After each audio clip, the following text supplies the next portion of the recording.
Robin Lacassin, géologue à l'Institut de physique du globe de Paris. Le Maroc, tel qu'on le voit sur ces cartes, est une région où il y a de la sismicité, mais de façon relativement modérée. Là, il y a beaucoup de petits points qui montrent des épicentres de séisme, mais c'est pratiquement tous des relativement petits séismes de faible magnitude. Et on voit bien d'ailleurs que la partie la plus active est plutôt au nord du Maroc, le long de la côte méditerranéenne, entre le Rif, ici, et puis qui se continue tout au long des montagnes du nord du Maghreb, jusqu'en Algérie en particulier. Donc, un pays modérément sismique. Si on va vers le sud, on voit que cette sismicité est relativement moins importante, mais il y a toujours de l'activité sismique. Et on peut en particulier remarquer le séisme historique d'Agadir en 1960, qui a ravagé la ville d'Agadir, probablement plus de 12 000 morts. La magnitude de ce séisme d'Agadir était relativement faible. On l'estime à 5,8, à comparer à la magnitude du séisme de samedi, qui était plutôt autour de 6,8, 6,9. Donc un point de plus, ça veut dire 30 fois plus d'énergie libérée par le séisme. Mais néanmoins, ce séisme d'Agadir était probablement lié au même genre de système tectonique, au même genre de faille, pas la même faille, mais tout cela lié à la fabrication et à la tectonique de la chaîne du Haut-Atlas. Le contexte sismotectonique, c'est à grande échelle le rapprochement entre l'Afrique et l'Europe, donc induit par la tectonique des plaques.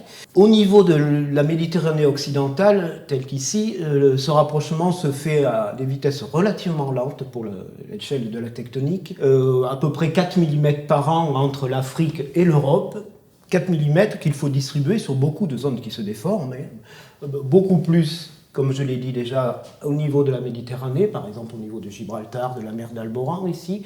Et si on va vers le sud du Maroc, les vitesses tectoniques sont beaucoup plus lentes, probablement moins d'1 mm par an de raccourcissement au niveau du Haut-Atlas, raccourcissement qui construit la chaîne de montagne néanmoins. On a quand même une chaîne de montagne qui atteint 4 mm d'altitude. Pour atteindre ces altitudes, il faut soutenir le relief, il faut le construire, et on le construit avec des failles actives. Des failles qui produisent des séismes et des failles qui ont un type faille inverse, faille chevauchante. Et si on regarde les mécanismes au foyer du séisme de samedi, ces mécanismes au foyer nous montrent une compression, comme ça, nord-sud, et des failles qui sont des failles inverses, donc des failles de ce type, qui fabriquent des chaînes de montagne. Donc des vitesses de tectonique relativement lentes. Qu'est-ce que ça veut dire? Ça ne veut pas dire que les séismes sont moins puissants, mais qu'ils vont se reproduire de façon avec beaucoup plus de temps entre les séismes.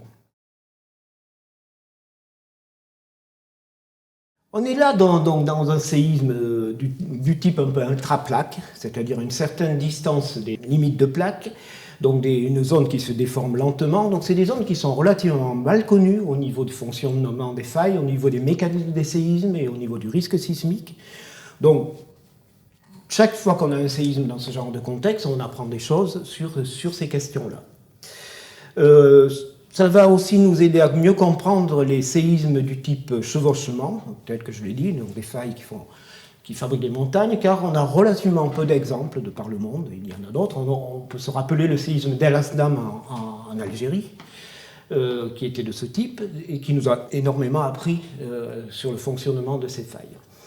Si on revient maintenant sur le Maroc lui-même, le risque sismique au niveau du Maroc sera probablement en partie réévalué, en partie mieux contraint par l'étude de ce séisme. Il nous faut déjà déterminer quelle est la faille qui a rompu et est-ce qu'il y a d'autres failles qui pourront reproduire le même genre de séisme. Les géologues et les spécialistes du risque vont se poser ce genre de questions.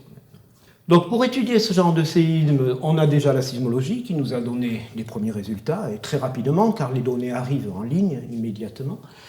Qu'est-ce qui va arriver comme autre donnée rapidement? On aura de l'imagerie satellitaire, en particulier de l'imagerie de radar, qui va permettre de calculer ce qu'on appelle un interférogramme radar, et on espère que ça nous permettra dans les jours qui viennent, peut-être même aujourd'hui ou demain, d'identifier quelle est la faille précisément qui a été responsable, comment elle a joué, quelle a été la quantité de mouvement sur cette faille.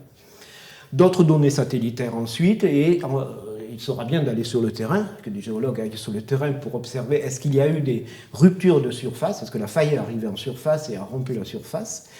Mais ça, ce n'est pas la priorité. Sur le terrain, la priorité est évidemment au secours et à gérer la catastrophe. Il ne faut pas se précipiter, nous, géologues, pour faire ça.